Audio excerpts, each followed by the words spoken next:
Now, usually on a building site the day after a budget. Where are you? No, you're not. Where are you, Chancellor? I'm in Speak in Liverpool, where AstraZeneca are going to build a new factory to manufacture vaccines. It's a £650 million investment, so fantastic news for the UK. Why did you cut national insurance when your MPs wanted you to cut income tax? Well, I don't know if they all wanted that. What they wanted me to do was what was right to grow the economy, and national insurance is a tax on work. I think it's unfair that we tax work twice when other forms of income are only taxed once. And by reducing this tax, what the independent OBR say is that we will bring more people into work. Actually, when you combine it with the national insurance cut that I did in the autumn, 200,000 more people, or the equivalent of, will enter the workforce. That means that we're filling about 1 in 5 vacancies across the country. So this is a tax cut that is good for growth. That's a big divide with the Labour Party. They think that you grow the economy by spending more. We think you need to bring down taxes, and that makes the economy more dynamic and more competitive. I heard a couple of pensioners of working, they were pension age, but they were still working, and they said, you know what, we're just going to throw in the towel now, there's no point. What would you say to them? I'd say we've done an enormous amount for pensioners. This government introduced the triple lock. I protected it in the autumn statement in 22. It went up by nearly 10%. This year it went up again by just under 10%. That's an extra £900 a year that pensioners are getting this year. So we have really prioritised pensioners.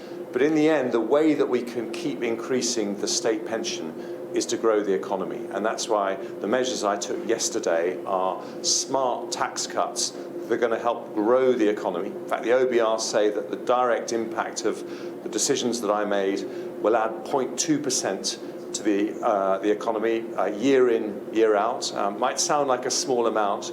It's actually a lot of money in practice. I think they described it as.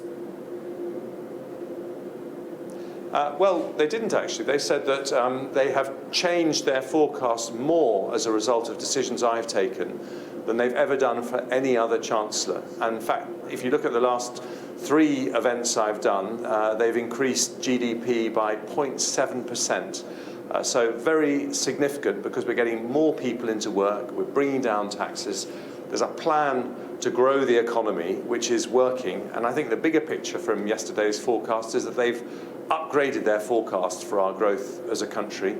And that means we can carry on bringing down taxes and investing in our public services. And abolishing national insurance altogether, perhaps?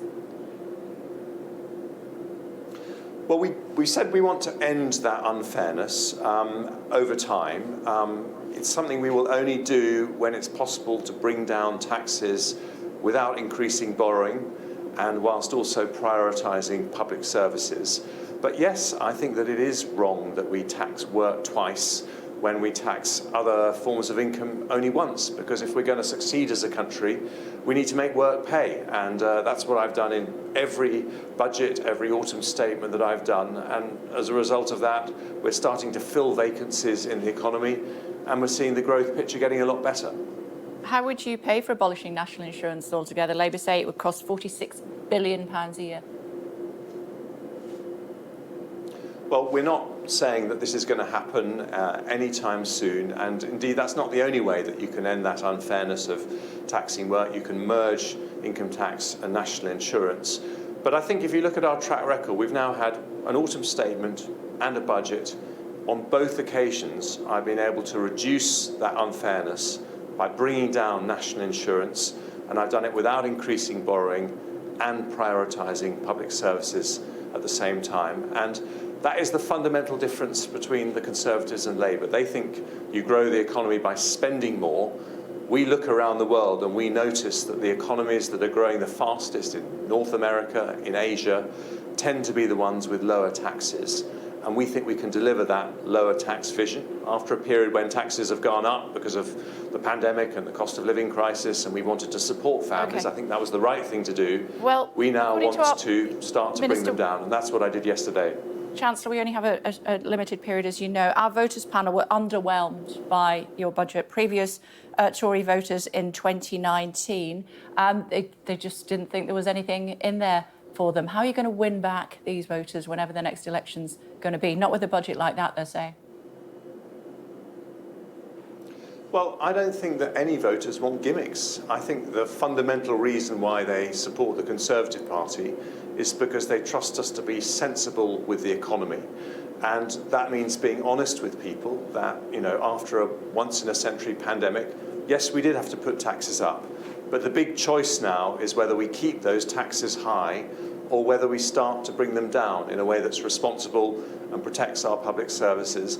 That's what I've done now in the autumn statement, in the spring budget. If you want to see that continue, then it's only the Conservative Party that wants to bring down the tax burden. We don't accept the consensus that the Labour Party and other parties do, which says taxes have to stay high. And we think it's good for growth. So that is the choice. And I think in the end, people want a Chancellor who takes sensible decisions, doesn't try and pull rabbits out of hats, but does the right thing for the economy. They also wanted a Prime Minister who keeps his promises, and Rishi Sunak promised in 2022 when he became Prime Minister that income tax would be slashed by a penny in 2024. Does that mean there's another fiscal event planned this year?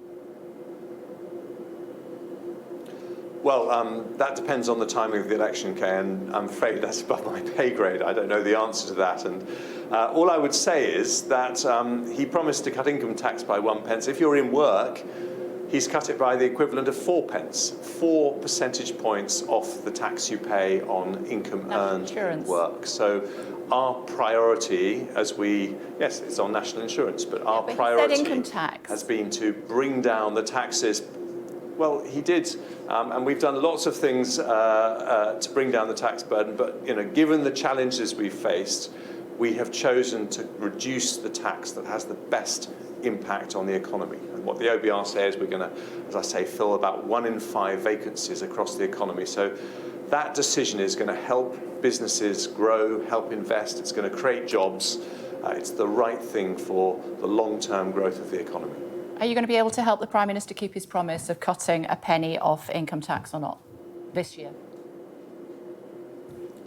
Well, I think I have already helped the Prime Minister with people in work with very, very big tax reductions, and we want to continue and do more of that when it's responsible to do so and in a way that prioritises public services, as we did yesterday with the NHS. Doesn't look like a May election given this budget. I think that's a reasonable assumption, isn't it? I think that's a decision for the Prime Minister. My job is to do the right thing for the economy. I don't know what he's thinking on that. What I've done is show that it is possible, having had to put taxes up after the pandemic, to bring them down again. And we haven't got all the way there, but we believe that the future for the country is to bring down the tax burden and also to invest and improve our public services. I think the other big announcement yesterday was the transformation of our public services. Go on. Okay, yes. Last question before I let you go. You're a convivial man, as I know. You live next door to the Prime Minister. We've seen lots of photographs of you posing ahead of the budget news. Do you really want me to believe that you didn't talk about when the election might be ahead of you putting this budget together? Well, you know, the truth is that that is a political decision, and we both know that when it comes to the choices voters make in an election, it's about trust.